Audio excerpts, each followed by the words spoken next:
और आप देख रहे हैं भोजपुरी पब्लिक न्यूज़। और आज की इस वीडियो में हम बात करने वाले हैं एक बहुत ही शानदार फिल्म के ट्रेलर के बारे में, जिस फिल्म का नाम है बेटी नंबर 1। और इस फिल्म में स्टार कास्ट में है निधि झा और लोलिया और यश कुमार जी हैं। और इस फिल्म में एक चाइल्ड आर्टिस्ट है जो उनकी बेटी का किरदार निभाया है। और ये फिल्म का ट्रेलर बहुत ही शानदार है। अभी तक नहीं देखे हैं तो जाकर देख सकते हैं भोजपुरी चैनल पर।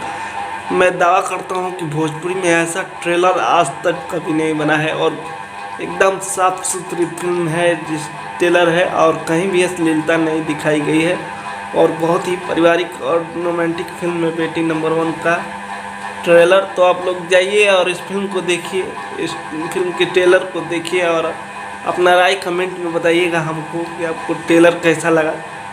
तो हमारे चैनल भोजपुरी पब्लिक न्यूज़ पे नए हैं तो चैनल को सब्सक्राइब कीजिए, लाइक कीजिए, शेयर कीजिए और घंटी का बटन दबा